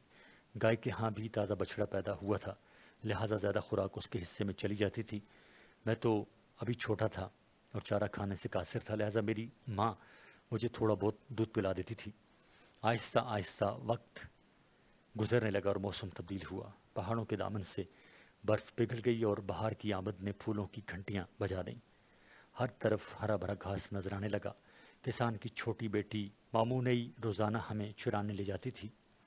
میں چونکہ ابھی چھوٹا تھا لہٰذا مامونئی مجھے اکثر گود میں لے کر پھرتی تھی۔ اس کو مجھ سے بے حد پیار تھا۔ مجھے بھی اس کی گود میں بڑا مزہ آتا تھا۔ دن رات آرام سے گزر رہے تھے۔ میں نے اب جوانی کی دنیا میں قدم رکھ دیے تھے اور میرے پاؤں اب مضبوط ہو چکے تھے۔ میرے 2 چھوٹے چھوٹے سینگ بھی نکل آئے تھے۔ میں ہر وقت کسی سے ٹکر لینے کے موڈ میں رہتا تھا۔ کبھی کبھار مستی میں آ کر میں درختوں سے اپنے سینگ ٹکراتا تھا۔ مامونئی کی دلچسپی اب مجھ میں نہ رہی کیونکہ میں اب اس کو بہت تنگ کرتا تھا۔ وہ مجھے ایک طرف لے جانے کی کوشش کرتی تو میں دوسری طرف بھاگ جاتا تھا۔ اس کے ہاتھ میں چھوٹی سی چھڑی ہوتی تھی۔ وہ مجھے مارنے کے لیے لپک پڑتی تو میں چٹان پر چڑھ جاتا اور وہ تھک ہار کر کسی درخت کے نیچے آرام کرنے بیٹھ جاتی۔ لیکن جب گھر جانے کا وقت آ جاتا اور اندھیرا بڑھنے لگتا تو میں خود بخود اپنے ریوڑ میں واپس چلا آتا تھا کیونکہ اوپر گھنے جنگل میں ہمارے بہت سارے دشمن تھے، لیکن ہمارے مالکوں روشنی کے ڈر سے وہ نیچے آنے کی جرت نہیں کر پا رہے تھے۔ ایک دن میں غلطی سے بہت دور چلا گیا تھا اور پھر مجھ سے راستہ گم ہو گیا اور میں جنگل کی طرف نکل گیا۔ اچانک میرا سامنا برفانی چیتے سے ہوا۔ میرے اوسان خطا ہوئے اور میں وہاں سے بھاگ نکلا۔ برفانی چیتا مجھ سے زیادہ فاصلے پر تھا لیکن اس کی رفتار بہت تیز تھی اور قریب تھا کہ وہ مجھے اپنی خونی پنجوں میں دبوچ لیتا، لیکن تھوڑا سا نیچے آنے کے بعد وہاں کچھ لوگ درخت کاٹ رہے تھے جن کی آواز پا کر برفانی چیتا نیچے آنے کے بجائے واپس ہو گیا اور تب میری جان میں جان آئی۔ گرتے پڑتے میں اپنے ساتھیوں تک پہنچا اور اسی دن میں نے توبہ کر لی کہ میں آئندہ اپنے ساتھیوں کو چھوڑ کر نہیں جاؤں گا۔ 1 سال بعد ہمارا مالک مجھے اور میرے 5 اور ساتھیوں کو باہر لے آیا۔ ہمارے اوپر مہندی لگا دی گئی اور دیر کے بازار میں ایک بیوپاری کے حوالے کیا گیا۔ صفحہ نمبر 293۔ بیوپاری نے ہمارے مالک کو ڈھیر سارے روپے دیے۔ بیوپاری نے پہلے سے بہت سارے بکرے اور دمبے جمع کر رکھے تھے۔ رات ہم سب کو اس نے ایک میدان میں اکٹھا کیا اور ایک ٹرک آ گیا۔ ہم سب کو زبردستی ٹرک میں ڈالا گیا۔ میں نے بہت زور لگایا کہ میں کسی طرح بھاگ جاؤں لیکن بیوپاری بہت ہوشیار اور ظالم تھا۔ اس نے مجھے کانوں سے پکڑا اور پھر گود میں اٹھا کر ٹرک کے اندر پٹک دیا۔ مجھے بہت درد محسوس ہوا اور مجھے پہلی بار پتہ چلا کہ انسان اپنے مفاد کے لیے کسی بھی مخلوق سے بڑی بے رحمی سے پیش آتا ہے۔ تمام رات سفر کرنے کے بعد ہم 3 بجے پشاور پہنچے لیکن ابھی اندھیرا تھا۔ ہم کو کچھ نظر نہیں آ رہا تھا۔ صبح نمک منڈی سے ایک بڑی مونچھوں والا شخص آیا اور مجھے میرے کچھ ساتھیوں سمیت خریدا اور پھر ہم کو خیبر بازار لے گیا۔ وہ شخص اتنا ظالم تھا کہ اس نے ہمارے سامنے میرے 3 ساتھیوں کو ذبح کر ڈالا۔ ہم ان کو تڑپتے دیکھ رہے تھے لیکن اس شخص کو ہماری تکلیف کا احساس نہیں تھا۔ پہلی بار مجھے مامونئی کے وہ چھوٹے چھوٹے نرم ملائم ہاتھ یاد آئے جن سے وہ میرا جسم سہلاتی تھی۔ اور میری آنکھوں سے آنسو کے 2 بڑے بڑے قطرے گر کے پڑے۔ مجھے اب اس دنیا سے جانا ہوگا، مجھے اب اس دنیا سے جانا ہوگا، کیونکہ میری موت میرے سامنے تھی۔ میرے ساتھی تو خوش قسمت تھے کہ میں نے ان کے لیے آنسو بہائے، لیکن کل جب یہ ظالم شخص میرے گلے پر چھری پھیرے گا تو میرے پیچھے رونے والا کوئی نہیں ہوگا۔ صفحہ نمبر 293 جاری ہے۔ ایک سویٹر کی آپ بیتی۔ میں ایک لیمس وول سویٹر ہوں، یعنی دمبے کی کھال سے بنا ہوا سویٹر ہوں، بھیڑ کی اون سے بنا ہوا سویٹر ہوں۔ آسٹریلیا کے شہر سڈنی سے 50 کلومیٹر دور ایک قصبہ تھا جہاں ایک شخص نے بہت ساری بھیڑیں پال رکھی تھیں۔ ان بھیڑوں میں سے وہ ہر سال اون بھی حاصل کرتا تھا اور بیچتا تھا۔ سڈنی ہی میں اس اون سے سویٹر، مفلر، دستانے اور جرابیں بنتی تھیں۔ میں بھی اسی کمپنی کی پیداوار ہوں اور میرے جسم میں استعمال ہونے والا اون اسی شخص کی بھیڑوں کی تھی۔ 3 اکتوبر 1955 کو ہم اس کارخانے سے پیک ہو کر مارکیٹ میں آ گئے۔ 5 اکتوبر 1955 کو پاکستان میں ہولناک زلزلہ آیا اور ساری دنیا سے زلزلہ زدگان کے لیے مدد کی اپیل کی گئی۔ یہ اپیل اقوام متحدہ کی طرف سے تھی۔ آسٹریلوی حکومت نے کمبل، سویٹرز اور خوراک کی شکل میں وہ 2 جہاز امدادی فوری طور پر پاکستان روانہ کر دیے۔ ان سویٹرز میں میں بھی شامل تھا۔ آسٹریلوی امداد سے بھرے یہ جہاز اسلام آباد کے انٹرنیشنل ایئرپورٹ پر پہنچے۔ آسٹریلوی حکام نے یہ سامان پاکستانی فوجی حکام کے حوالے کیا اور اگلے دن ہم کو ٹرکوں میں ڈال کر متاثرہ جگہ روانہ کیا گیا۔ شام کو ہم بالاکوٹ پہنچے۔ 2 دن بعد کاغذی کارروائیوں کے بعد ہمارے پیکٹ کھول دیے گئے اور ہم کو متاثرین میں تقسیم کیا جانے لگا۔ ایک لمبی قطار لگی ہوئی تھی اور ڈسٹرکٹ کوآرڈینیٹر اپنے ہاتھوں سے متاثرین میں سویٹرز اور کمبل تقسیم کر رہے تھے۔ صفحہ نمبر 294۔ میری باری آئی تو ایک نوجوان لڑکا جس کا نام گلاب خان تھا، اس کے ہاتھوں میں تھما دیا گیا۔ گلاب خان مجھے لے کر گھر آیا، لیکن موسم ابھی اتنا ٹھنڈا نہیں تھا، لہٰذا اس نے مجھے سنبھال کر رکھ دیا۔ گلاب خان کا گھر زلزلے سے کافی حد تک متاثر ہو چکا تھا۔ 1 مہینے بعد سردی کی شدت میں اضافہ ہوا اور گلاب خان نے مجھے نکال کر پہن لیا۔ پہلی بار میں نے کھلی فضا میں سانس لیا۔ ارد گرد کے مناظر انتہائی خوبصورت تھے۔ بعض درخت خزاں رسیدہ تھے، لیکن سدا بہار درختوں پر ہریالی تھی۔ پہاڑ نے ارد گرد وادی کو گھیر رکھا تھا، لیکن ماحول پر موت کا سناٹا تھا۔ موت نے مہینہ قبل یہاں بھیانک رقص کیا تھا اور بہت سارے لوگ اس کی نظر ہو چکے تھے۔ گلاب خان میرا اتنا خیال نہیں رکھتا تھا۔ وہ اکثر وضو کرتے ہوئے مجھے بڑی بے دردی سے اتارتا تھا اور پہنتا تھا۔ اکثر اوقات وہ مجھے جسم سے اتار کر جہاں چاہتا پھینک دیتا اور پھر مجھے ادھر ہی بھول جاتا۔ ایک دن تو حد ہو گئی، اس نے مجھے کرکٹ گراؤنڈ میں چھوڑ دیا چونکہ وہ باؤلنگ کرا رہا تھا اور واپس کی باؤلنگ میں، اور میں اس کی باؤلنگ میں رکاوٹ بن رہا تھا، لہٰذا اس نے مجھے اٹھا کر گراؤنڈ کے کنارے رکھ دیا اور پھر وہیں بھول گیا۔ اگلے دن صبح جب اسے سردی کا احساس ہوا تو اس کو میری یاد آ گئی اور وہ دوڑا گراؤنڈ چلا آیا۔ یہ تو اس کی خوش قسمتی تھی کہ میں کسی اور کے ہاتھ نہیں لگا۔ وہاں سے اٹھا کر اس نے مجھے پہن لیا۔ تقریباً 2 سال تک وہ مجھے استعمال کرتا رہا۔ گرمیوں میں وہ مجھے ایک ٹین کے صندوق میں بند کر دیتا اور سردی آتے ہی مجھے نکال دیتا، لیکن تیسرے سال جب اس نے مجھے ٹین کے اس پرانے صندوق سے نکالا تو چوہے نے میرے جسم کو کتر ڈالا تھا، لہٰذا گلاب خان نے میرا استعمال چھوڑ دیا۔ گلاب خان کی ماں نے کینچی کی مدد سے میری آستینی کاٹ ڈالی اور مجھے ایک بکری کو پہنا دیا۔ مجھے اپنی اس بے عزتی پر سخت افسوس ہوا، لیکن وقت گزرنے کے ساتھ ساتھ ہر چیز اپنی افادیت کھو دیتی ہے، سو میں نے بھی اپنی قسمت پر صبر کیا اور انسان کو فائدہ پہنچانے کے بعد جانوروں کے بھی کام آنے لگا۔ صفحہ نمبر 296، حصہ مضامین۔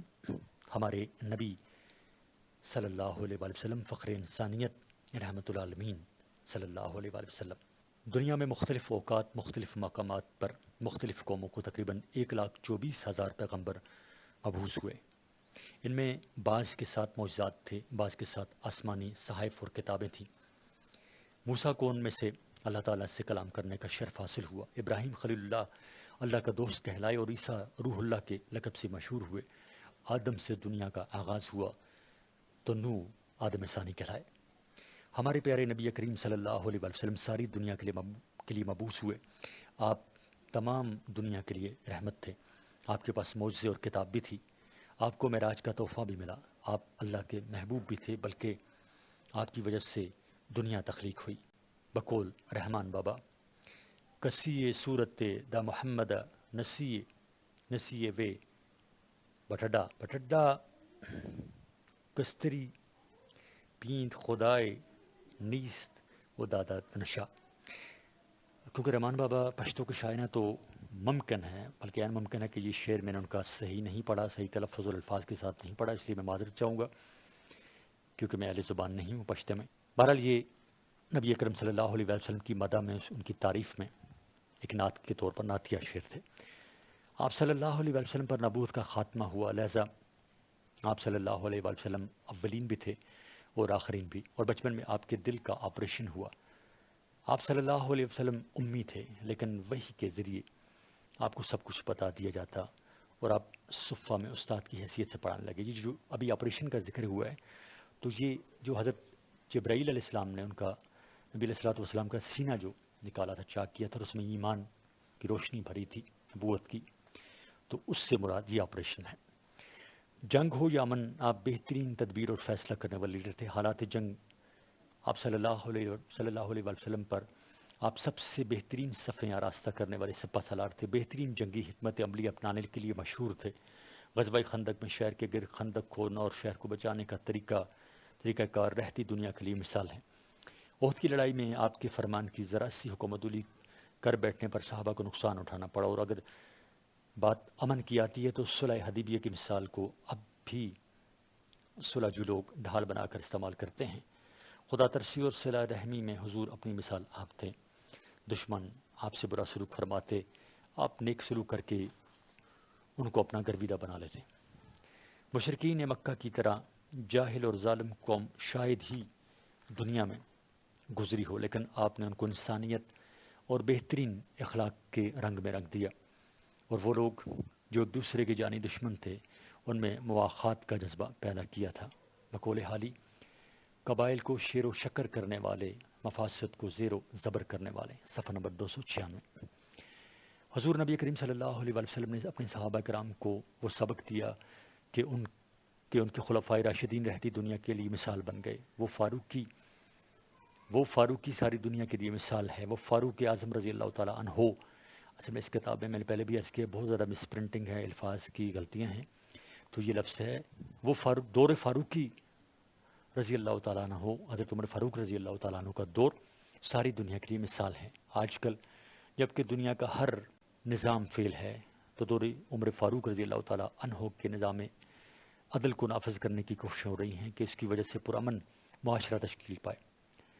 23 سال کے قلیل عرصے میں آپ صلی اللہ علیہ وسلم نے لوہے جیسے دلوں کو موم کی طرح پگھلا دیا، اور اس عرصہ تبلیغ میں بھی کبھی دل برداشتہ نہ ہوئے، بلکہ ہمیشہ اپنی امت کے غم میں لگے رہے. مشرکین عرب آپ سے مسلسل برا سلوک کرتے تھے. آپ ان کے براہ راست پر آنے کے لیے دستے بدعا رہتے تھے. یعنی نبی کریم صلی اللہ علیہ وسلم کے دستے مبارک ہمیشہ ان کے لیے اٹھے رہتے تھے اللہ کے حضور ان کے راہ راست پر آنے کے لیے. طائف میں آپ پر پتھر برسائے گئے. آپ نے اہل طائف پر دعا کے پھول برسائے. وحشی اور ہندا نے آپ کے چچا حضرت حمزہ کو قتل کیا. آپ نے ان کو امن کا لباس پہنایا. ابو سفیان نے اسلام دشمنی کا کوئی لمحہ ہاتھ سے نہ جانے دیا. حضور نے ان کے گھر کو فتح مکہ کے دارالامن قرار دیا. ہر لمحہ امت کی فکر میں رہنے والے پیغمبر ہمیشہ کہتے تھے انا رحمت للعالمین. ان کی زندگی اور ان کے کارنامے اور ان کا قول و فعل سب کچھ انسانیت کے مفاد میں تھا. انہوں نے زندگی میں ایک بھی قدم ایسا نہیں اٹھایا جس سے خود غرضی کی بو آتی ہو. اپنا کام اپنی زندگی میں تکمیل تک پہنچایا اور آخری خطبہ حج میں خود کو احتساب کے لیے پیش کیا. حاضرین سے پوچھا کہ کیا میں نے اللہ کا دین پورا آپ کو پہنچا دیا؟ سب نے اس کا اقرار کیا. ہاں، آپ اپنے فرائض سے بخوبی عہدہ برا ہوئے. اپنا کام اپنی زندگی میں تکمیل تک پہنچا اور آخری خطبہ حج میں خود کو احتساب کے لیے پیش کیا. حاضرین سے پوچھا کہ میں نے اللہ کا دین پورا آپ کو پہنچایا؟ سب نے اس کا اقرار کیا. کہا ہاں، آپ اپنے فرائض سے بخوبی عہدہ برا ہوئے. اور اس خطبے میں برابری کا آفاقی درس دیا کہ تمام انسان آل آدم ہیں، کسی کو دوسرے پر فوقیت حاصل نہیں ہے، نہ کالے کو گورے پر اور نہ عربی کو اجمی پر۔ یتیم اور عورت جو کہ کمزور طبقہ ہے ان کے ساتھ بہترین سلوک کرنے کی تلقین کی۔ آپ صلی اللہ علیہ وآلہ وسلم کے بتائے ہوئے اصول اپنا کر صحابہ کرام دنیا میں جہاں بھی گئے کامیابی اور کامرانی ان کے قدم چومتی رہی، اور حضور کا فرمان تھا ہی امن اور سلامتی کا فرمان، لہٰذا آپ کا فرمان جدھر بھی پہنچا لوگوں نے بخوشی قبول کیا۔ یہی وجہ تھی کہ قلیل عرصے میں اسلام تمام دنیا میں پھیل گیا۔ آج بھی دنیا کے تمام ممالک میں مسلمان موجود ہیں، لیکن ان کی وہ حیثیت نہیں رہی جو پہلے تھی۔ کیا وجہ ہے کہ جب سچے اور کھرے انسان کی بات آتی ہے تو ہمارے پیغمبر صفحہ نمبر 297 یہ بات اب بھی غیر مسلم تسلیم کرتے ہیں کہ آپ بہترین لیڈر تھے، بحیثیت انسان آپ لاجواب تھے، لیکن ان کے امتیوں پر آج دنیا تنگ ہے اور ہر کوئی انہیں فطرت اور ہر کوئی انہوں نے نفرت اور حقارت سے دیکھ رہا ہے۔ اس کی بنیادی وجہ یہ کہ ہم نے اپنے پیغمبر، پیارے پیغمبر نبی اکرم صلی اللہ علیہ وآلہ وسلم کے وہ آفاقی تعلیمات پس پش ڈال دی ہیں اور ہر جگہ دھوکہ اور فریب کی زندگی گزار رہے ہیں۔ ہم اپنی ذات تک سے منافقت کر رہے ہیں۔ اگر ہم اپنی زندگیوں کو 100% حضور کی رنگ میں رنگ دیں تو کوئی وجہ نہیں کہ ہم پھر دنیا میں اپنا کھویا ہوا مقام دوبارہ حاصل کریں، پھر کوئی وجہ نہیں کہ ہم دوبارہ اپنا وہ مقام، اعلیٰ ترین مقام حاصل نہ کر سکیں۔ وقت کی پابندی، جس طرح پل کے نیچے سے اگر ایک پانی گزرے تو ان کے لیے واپسی ناممکن ہے، تو اس کے لیے واپسی ناممکن ہے، بالکل اسی طرح وقت ہے کہ گزرنے والا ہر لمحہ واپس نہیں ہو سکتا۔ کسان اگر وقت پر بیج نہ بوئے تو فصل کا اگنا ناممکن ہے، اگر فصل کو وقت پر پانی نہ دیں تو مقررہ وقت کا حصول، تو مقررہ مقدار جو فصل کیا اس کا حصول ناممکن ہے۔ موسم اپنے مقررہ وقت پر تبدیل ہوتے ہیں، سورج اپنے وقت پر طلوع ہوتا ہے اور غروب ہوتا ہے، چاند کا گھٹنا اور بڑھنا بھی وقت کا پابند ہے۔ دریاؤں میں بھی گرمیوں میں تیزی آ جاتی ہے اور سردیوں میں ان کی لہریں مدم پڑتی ہیں۔ درختوں پر بہاریں اور بہار میں کونپلیں پھوٹتی ہیں اور خزاں میں یہ پتوں کی شکل میں جھڑتے ہیں۔ چونٹیاں گرمیوں میں دانہ دنکا چنتی ہیں اور سردیوں میں روپوش ہو جاتی ہیں۔ غرض فطرت ہو، حشرات الارض ہوں، اشرف المخلوقات، سب کو قوت کے مطابق زندگی بسر کرنی پڑتی ہے۔ جو وقت اور فطرت کے خلاف چلتے ہیں تو وہ نقصان اٹھاتے ہیں، اور کام کے وقت میں آرام کرنے والے ہمیشہ گھاٹے میں رہتے ہیں۔ بقول حالی یوں ہی وقت سوچ سوچ کے جو ہیں گنواتے، وہ خرگوش کچھوؤں سے ہیں ذکر اٹھاتے۔ جو قومیں وقت کی پابندی کو اپنا شعار بنا لیتی ہیں تو اقوام عالم میں سرخرو رہتی ہیں، وہ زندگی کی ہر دوڑ میں آگے رہتی ہیں۔ وقت کی پابندی کرنے کی وجہ سے ان کے پاس مسائل کم اور وسائل زیادہ ہوتے ہیں، اور ہر چیز میں خود کفیل رہتے ہیں، ان پر برا وقت کم ہی آتا ہے، اور اگر برا وقت آ بھی جاتا ہے تو وہ قومیں اس کے لیے ذہنی طور پر تیار رہتی ہیں۔ صفحہ نمبر 298۔ اس کے مقابلے میں جو قومیں وقت کی قدر نہیں کرتی وہ زندگی کی ہر دوڑ میں پیچھے رہتی ہیں، وہ دوسری قوموں کی دست نگر رہتی ہیں، ہر وقت پریشانی میں مبتلا یہ قومیں مصیبت کی گھڑی میں مزید مسائل میں الجھ جاتی ہیں اور انہیں سلجھاؤ کا راستہ نہیں سوچتا۔ صفحہ نمبر 298 جاری ہے۔ وہ طالب علم جو وقت پر اپنا ہر کام سر انجام دیتا ہے تو اس کی زندگی میں نظم و ضبط پیدا ہوتا ہے۔ آج کے کام کو کل پر نہ چھوڑنے والے طلباء کبھی بھی پریشانی میں نظر نہیں آتے، کام ان کے لیے کبھی بھی مسئلہ نہیں بنتا، مشکلات ان کی راہ میں رکاوٹ نہیں بن سکتی، اور وہ ہر آنے والے امتحان کے لیے ہم وقت تیار رہتے ہیں اور ان میں سرخرو رہتے ہیں۔ جبکہ اس کے مقابلے میں وہ لڑکے جو کاہل، کام چور، تن آسان ہیں، وقت کی پابندی نہیں کرتے تو وہ ہر محاذ پر ذلت و رسوائی کا سامان کرتے ہیں، وہ زندگی کے ہر کام میں چور دروازے سے داخل ہونے کی کوشش میں لگے رہتے ہیں، ان کا ہر کام بگڑا ہوا اور ادھورا ہوتا ہے، ناکامی ہر موڑ پر ان کا خیر مقدم کرتی ہے، امتحان کا نام ان کے لیے کسی بلائے ناگہانی سے کم نہیں ہوتا، وہ ہر کام میں دوسروں کی مدد تلاش کرتے رہتے ہیں، ان کا تکیہ ہمیشہ کسی اور پر رہتا ہے، اور یہ سارے مسائل اس لیے ان کو آ گھیرتے ہیں کہ انہوں نے کسی بھی کام کو وقت پر نہیں کیا ہوتا۔ کائلی کی وجہ سے انہوں نے ہر کام کو کل پر ٹالا ہے، اور اس کا یہ کل کبھی نہیں آتا۔ آخر کار امتحان آ جاتا ہے لیکن ان کا کام کرنے کا دل طلوع نہیں ہوتا، اور پھر وہ ناجائز ذرائع استعمال کرنے کی تلاش میں لگے رہتے ہیں، اور ایک غلط کام کرنے کے لیے پھر وہ کئی غلط کام کر بیٹھتے ہیں۔ اس ذلت اور درد سر سے بچنے کے لیے ہر طالب علم کے لیے کو چاہیے کہ وقت کی پابندی کریں، ہر کام کو اپنے مقررہ وقت پر انجام دیں، ہر آنے والے امتحان کے لیے پہلے سے تیاری کر لیں۔ اس طرح امتحان کے دورے میں اس کی ساری توجہ اپنے امتحان پر مرکوز رہتی ہے، کوئی بھی پریشانی آ کے اس کے پاس نہیں ٹپکتی، اور وہ پرسکون رہ کر ایک طالب علم اپنے امتحان سے فارغ ہو جاتا ہے۔ زندگی کی دوڑ میں کچھ ایسے لوگ ہوتے ہیں جو کہ تمام عمر اپنے فرائض سے غافل رہتے ہیں اور کبھی بھی ان کو وقت گزرنے کا احساس نہیں ہوتا۔ یہ لوگ ہمیشہ پیچھے رہنے والے لوگ ہیں، لیکن بعض لوگوں کو اپنی غلطی کا احساس ہو جاتا ہے اور وہ راہ راست پر آ جاتے ہیں۔ بقول اکبر، غفلت کی ہنسی سے آ برنا اچھا، غفلت کی ہنسی سے آ برنا اچھا، اور دیر سے آیت درست آیت، یعنی دیر آیت درست آیت کی مانند وہ اپنی غلطیوں کا ازالہ کر بیٹھتے ہیں۔ الغرض وقت کی پابندی سے ہر کام میں اعتدال آتا ہے، انسانی ذہن منتشر نہیں رہتا اور وہ ہر کام کو عمدگی سے سر انجام دیتا ہے، جبکہ وقت کے پابند نہ رہنے والے لوگ عین وقت پر پریشانیوں میں گھرتے ہیں اور صحیح سمت ان سے گم ہو جاتی ہے، پھر وہ عمر بھر وہ بھٹکتے رہتے ہیں۔ صفحہ نمبر 299۔ اگلا عنوان ہے مضمون کا بے ہنگم ٹریفک حادثات اور ان کا حل۔ کائنات کے نظام پر غور کریں تو ہر سیارہ اپنے مدار میں مقررہ وقت پر گردش کر رہا ہے۔ زمین پر چھوٹی چھوٹی چونٹیاں قطار بنا کر چلتی ہیں، مرغابیوں کی ڈار ہو یا ہرنوں کی ڈار قطار میں اڑتے اور بھاگتے ہیں، لیکن انسان باوجود عقل و ادراک کی بار بار سمجھانے پر بھی قانون کی خلاف ورزیاں کرتا ہے۔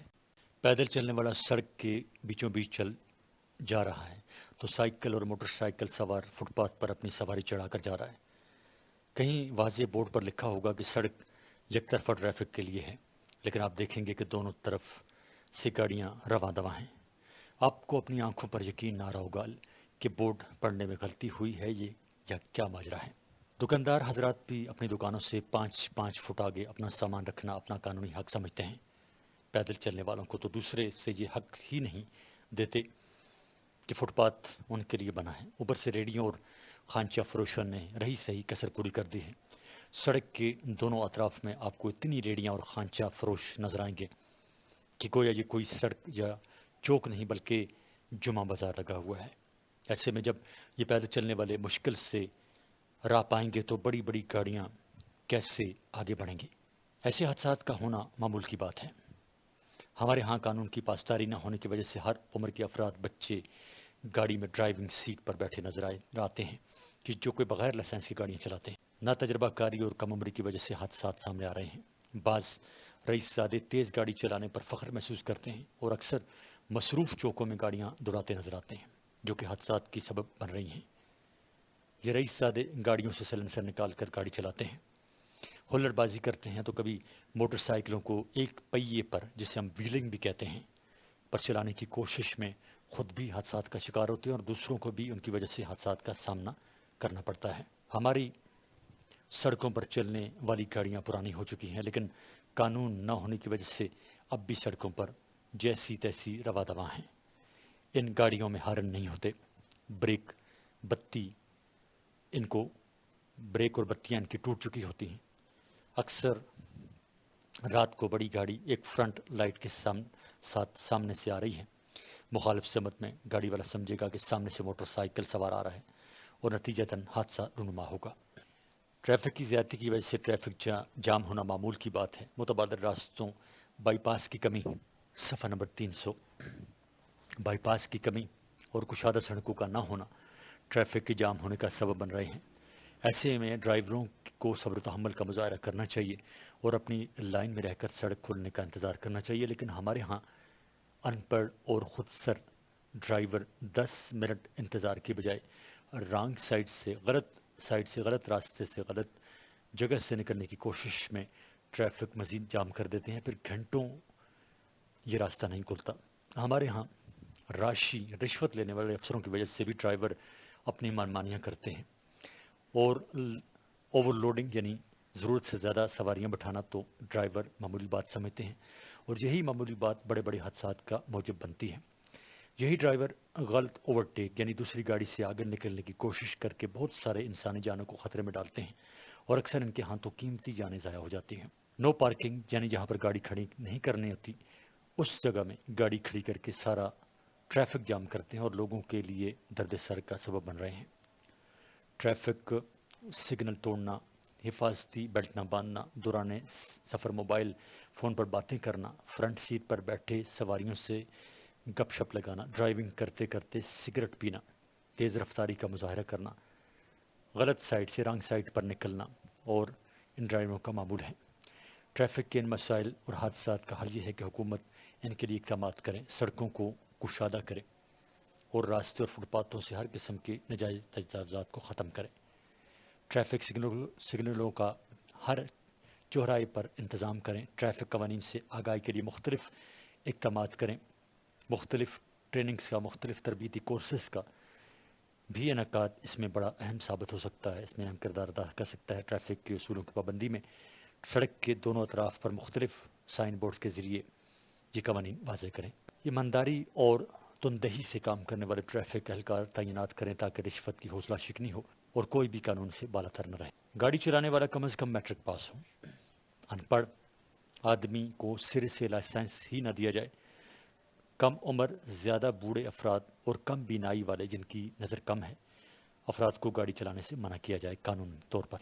پرانی گاڑیاں جو استعمال کے قابل نہیں ان کو ضبط کیا جائے۔ ایسی گاڑیاں جن کے سلنسر پھٹے ہوں، جن کی لائٹس خراب ہوں، ان کا چالان ضروری ہے۔ لائسنس، ٹوکن، شناختی کارڈ کی چیکنگ ضروری ہونی چاہیے۔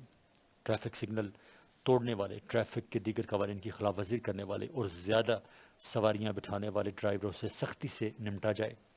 قانون سب کے لیے یکساں ہونا چاہیے۔ امیر غریب کی کوئی تفریق نہیں ہونی چاہیے۔ صفحہ نمبر 301۔